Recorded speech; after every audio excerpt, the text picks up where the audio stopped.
अगर आप एक वर्किंग प्रोफेशनल हैं और आप भी चाहते हैं कि अपने कलीग्स के साथ, अपने बॉस के सामने आपकी अच्छी इज्जत हो, अच्छी खासी रेपुटेशन बने, तो छोटी छोटी चीज़ों का आपको ख्याल रखना होगा।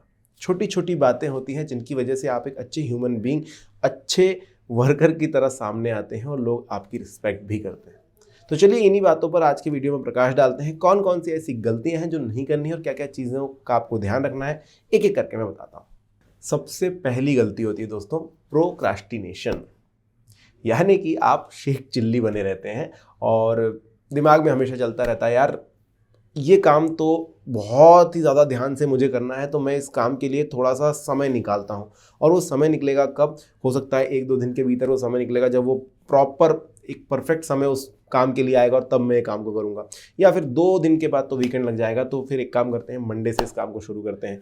या फिर 1 हफ्ते बाद तो फेस्टिवल है, तो अभी इसको छोड़ देते हैं, फेस्टिवल के बाद फ्रेश होकर आऊँगा और फिर फ्रेश मूड के साथ मस्त इस काम को करूँगा, क्योंकि काम बहुत ज़्यादा इंपॉर्टेंट है। हम बहुत बार ये सारी चीज़ें करते हैं और इससे हम काम टालते चले जाते हैं। तो देखो, शेख चिल्ली नहीं बनना है यहाँ पर। आप ध्यान दीजिए कि उस काम के लिए जितना समय आप आगे धका रहे हो उस काम को, उतना ही समय काफ़ी होता है। आप उस काम को उसी समय कर सकते हो। आप हर समय फ्रेश हो, आप हर समय उस काम को करने के लिए लायक हो। आपको कभी भी ये नहीं सोचना है कि मैं कर लूँगा, ऐसा हो जाएगा, वैसा कर दिया जाएगा। नहीं, काम पर फोकस करो, अभी उस काम को कंप्लीट कर लो, क्योंकि जितना आप टालते चले जाएंगे उतना ज़्यादा आप जो है लोगों के बीच में अपनी रिस्पेक्ट खोएंगे, क्योंकि लोग समझ जाएंगे आप काम को टाल देते हो। क्योंकि आपके काम के पीछे बाकी लोगों के भी बहुत सारे काम छुपे हुए होते हैं, बाकी लोगों के भी बहुत सारे काम अटके हुए होते हैं, और क्योंकि आप नहीं कर रहे हो, बाकी कुछ भी चीज़ आगे नहीं बढ़ पा रही है, तो बहुत सारे लोगों के मन में खटास आती चली जाएगी। कोशिश करना अपने काम को टालना नहीं है, जो काम है फटाफट कर लो और ख़त्म कर दो। और हर एक सिचुएशन, हर एक समय जो होता है वो सही होता है किसी भी काम को करने के लिए। कोई यहाँ पर मुहूर्त नहीं होता है कि उस दिन करोगे तो ही सही होगा। हो सकता है आप जिस समय का वेट कर रहे थे उस समय पर आपने शुरू तो किया, लेकिन उसके बाद बहुत सारी प्रॉब्लम्स आई, और ये भी हो सकता है कि आज आप बिल्कुल फ्रेश नहीं फील कर रहे हो, लेकिन शुरू कर दिया और फिर धीरे धीरे आपकी लिंक लग गई और फिर आपने उस काम को ज़्यादा अच्छे से कर दिया या अपना 120% दे दिया। तो ख्याली पुलाव नहीं बनाना है, अभी से शुरू कर देना है।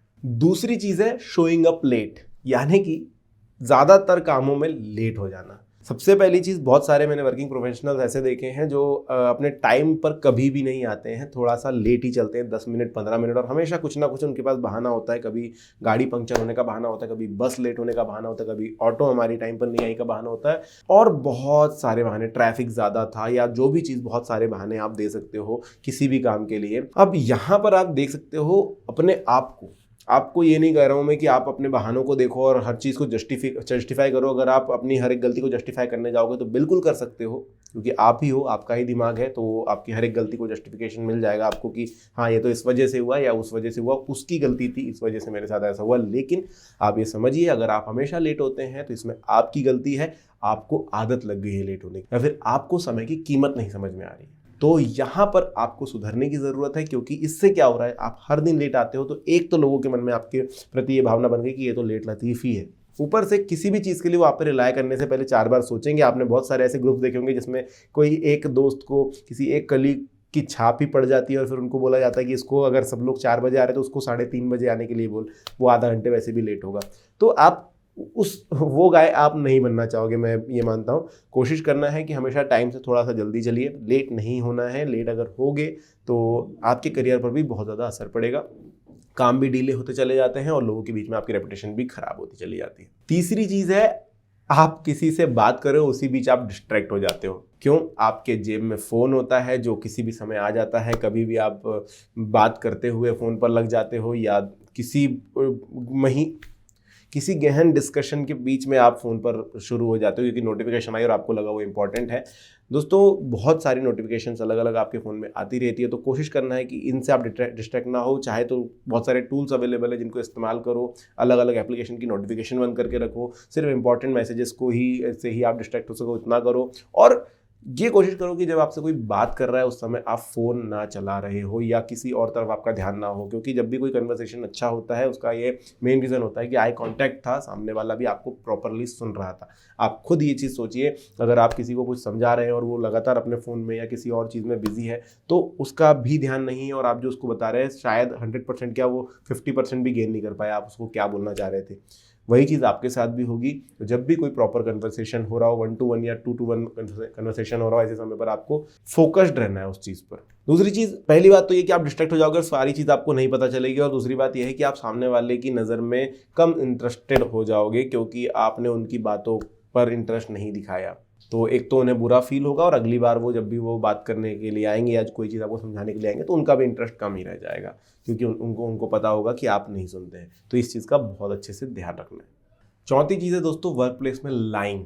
लोग झूठ बोलते हैं बहुत ज़्यादा। बचपन से सिखाया जाता है कि झूठ नहीं बोलना है, लेकिन फिर भी हर एक जन की आदत होती है। कोई भी ऐसा दुनिया में नहीं होगा जो झूठ नहीं बोलता होगा, बोलते ही है और बहुत ज़्यादा बोलते हैं। लेकिन वर्क प्लेस में आप झूठ बोलते हैं, इससे बहुत सारी अलग अलग दिक्कतें आपको आ सकती है। पहली बात, पर्सनल दिक्कतें आपको आएगी कि आपकी रेपुटेशन खराब हो जाएगी, क्योंकि प्रोफेशनली आप जब भी झूठ बोलते हो ऑफिस के काम की वजह से, अगर आपने झूठ बोला है तो वो पकड़ में आ ही जाता है एक ना एक समय में, और बहुत जल्दी आ जाता है, क्योंकि काम अटक जाते हैं उसकी वजह से, और फिर पता चलता है कि आपकी गलती थी क्योंकि आपने झूठ बोल दिया था या फिर आपने बहाना मार दिया था, जिसकी वजह से कलीग्स के बीच में आपकी रेपुटेशन खराब हो जाएगी। बॉसेस आप पर भरोसा करना बंद कर देंगे।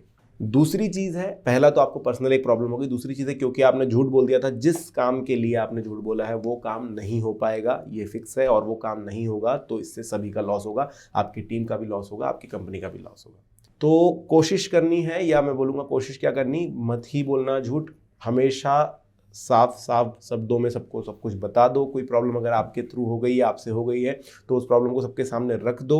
वो 2 मिनट के लिए जो आपको थोड़े बहुत ताने सुनने पड़ेंगे वो काफ़ी छोटे होंगे, लेकिन काम नहीं बिगड़ेगा, जिसकी वजह से आपकी रेपुटेशन आगे बढ़ती चली जाएगी। लेकिन अगर आपने उस समय झूठ बोल दिया और काम बिगड़ गया तो फिर आपका भी काम बिगड़ गया, ये आप याद रखिएगा। 5वीं चीज़ है दोस्तों कि मैनर्स बहुत ज़्यादा अफेक्ट करते हैं। अगर आप अच्छे मैनर्स नहीं दिखाएंगे, देखिए अगर आप एक वर्क प्लेस पे काम कर रहे हैं तो वहाँ का एनवायरनमेंट बहुत ज़्यादा अच्छा बनाने के लिए आपको भी एक पहल करनी होगी। समय समय पर थैंक यू जैसे शब्द बहुत ज़्यादा इफेक्टिव हो जाते हैं। आप एक छोटा सा काम अगर किसी का कर देते हैं, या कोई आपका छोटा सा काम एक कर दे, हो सकता है आप किसी से टकरा गए, पेन नीचे गिर गया सामने वाले का, आपने उठाकर दे दिया, या फिर उन्होंने उठाकर आपको आपका पेन वापस कर दिया, आप उस समय थैंक यू बोल दें। छोटी छोटी सी चीज़ें, किसी ने आपके लिए गेट होल्ड कर लिया थोड़ी देर और क्योंकि आप भी पास हो रहे थे, थैंक यू बोलना ऐसे समय पर बहुत ज़्यादा इफेक्टिव होगा, सामने वाले से आपकी रेपुटेशन बनेगी। सॉरी जैसे शब्द, हाँ सॉरी एक बहुत लोगों के लिए शब्द हो सकता है, लेकिन दोस्तों प्रोफेशनली छोटी छोटी चीज़ों में अगर आपसे थोड़ा सा कुछ गलत हो जाता है, आप उसको सॉरी बोल करके कवर अप कर सकते हैं, ठीक कर सकते हैं और अच्छे रिलेशन बना सकते हैं। बहुत बार ऐसा होता है कि आपको कहीं पास करना है, कोई खड़ा है बीच में और आप पास नहीं कर पा रहे हैं और बस रास्ता देख रहे हैं कि हटे तो मैं जाऊं, एक्सक्यूज़ मी बोलकर जाया जा सकता है। आप छोटी छोटी चीज़ों का इस्तेमाल कर सकते हैं और अच्छे मैनर शोकेस कर सकते हैं, बजाय कि उनको हाथ लगाकर साइड में कर दें। ये सारी चीज़ें नहीं करनी है। इससे भी काफ़ी अच्छी चीज़ होती है। पहली बात, आप अपने कलीग्स के साथ अच्छे से घुल मिल जाते हैं छोटे छोटे शब्दों से। ये कई बार होता है थैंक यू जैसा शब्द ही कन्वर्सेशन स्टार्ट कर देता है। बहुत सारे लोग सोचते हैं कलीग से बात कैसे करूं, अपने बाजू में ही बैठ रहा है बट कैसे मैं उससे बोल सकता हूं, अपने काम में लगा हुआ है। मौका ढूंढिए, जब आपको थैंक यू बोलने का मौका मिलेगा आप थैंक यू बोलिए और फिर वहाँ से कन्वर्सेशन स्टार्ट हो जाता है और आपकी जो है आपका घुलना मिलना बढ़ जाता है। बहुत बार ये भी होता है कि आपकी रेपुटेशन भी इसी वजह से होती है क्योंकि आप छोटे छोटे मैनर्स वहाँ पर दिखा देते हैं, अच्छे मैनर्स वहाँ पर दिखा देते हैं।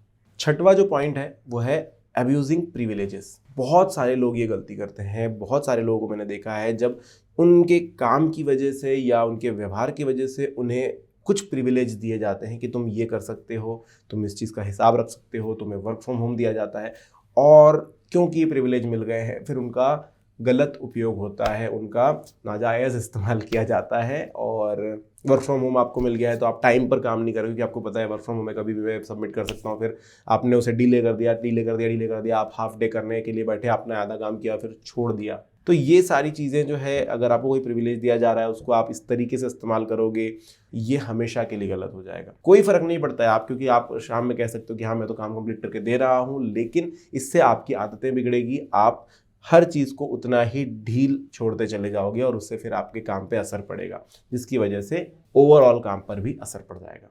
तो अगर आपको कोई प्रिविलेज मिले हैं उसको उसी तरह इस्तेमाल कीजिए जिस तरह इस्तेमाल किया जाता है। और 7वां और आखिरी पॉइंट और सबसे ज़रूरी पॉइंट है दोस्तों, जिसमें कि आप फीडबैक एक्सेप्ट नहीं करना चाहते। ये एक बहुत बड़ी गलती होती है प्रोफेशनल्स की कि फीडबैक एक्सेप्ट नहीं करते हैं। मैं आपको बता देता हूँ, हो सकता है आपको लग रहा हो मैं तो फीडबैक लेता हूँ, लेकिन कई बार ये होता है आपको एक छोटी सी चीज़ बताई जाती है कि यार यहाँ पर ये प्रॉब्लम है या फिर ये तुमसे हमेशा ये गलती होती है, और फिर आप सोचते हो वो क्या बताएगा, सीनियर ने आपको कुछ फीडबैक दिया वो क्या बताएगा, वो तो खुद 50 जगह पर गलती करता है, खुद ऐसा करता है, या तो वो खुद ऐसा करता है, या तो उसकी खुद की चीज़ों में प्रॉब्लम्स हैं, वो तो यहाँ पर ये छोटी छोटी गलतियाँ करते रहता है, या वो 5 गलतियाँ ऐसी करता है। अब सोच रहे हो आप क्या बोलना चाह रहा हूँ मैं, ये बोलना चाह रहा हूँ कि उसने आपको फीडबैक दिया है इसलिए कि आप उसमें सुधार करें, इसलिए नहीं कि आप उसके काउंटर में उसकी गलतियाँ निकालें। बहुत सारे लोग ये करते हैं, जब आपको कोई फीडबैक मिलता है आप सामने वाले की गलती निकालना शुरू कर देते हैं। इंस्टीड आपको करना चाहिए कि अगर आपको फीडबैक मिला है आप उसको एक्सेप्ट करो और उस फीडबैक में क्या चीज़ है और एक्चुअली देखने की कोशिश करो कि क्या आप में वो गलती है, और अगर है तो उसको कैसे ठीक किया जाए। और मोस्टली ऐसा होगा ही कि आपको अगर फीडबैक मिला है उसमें जो आपकी गलती बताएगी वो आप में है, तभी तो सामने वाले ने नोटिस किया है, तो आप उसको सुधार सकते हो, आप उसको और अच्छे से रख सकते हो। और अगर वो गलती आप नहीं करते हो और फिर भी फीडबैक में, तो समझिए कि सामने वाले को वो चीज़ क्यों लगी है, क्या ऐसा बिहेवियर आपका रहा है जिसकी वजह से उसने वो सोचा है, उसको सुधारने की कोशिश कीजिए। कॉन्फिडेंस लूज नहीं करना है, ऐसा नहीं होना है कि मेरे में तो बहुत सारी गलतियां हैं, बट हाँ फीडबैक एक्सेप्ट करना एक अलग चीज़ हो जाती है। 4 गलतियां सामने वाले की निकालने के बजाय कोशिश करना अपनी गलती सुधारने की। तो ये सारी चीज़ें हैं दोस्तों जिन पर आपको अच्छे से ध्यान रखना है, हमेशा ये चीज़ें आपको मदद करेगी। वीडियो अच्छा लगा हो तो लाइक, चैनल को सब्सक्राइब और कमेंट जरूर कर देना। धन्यवाद।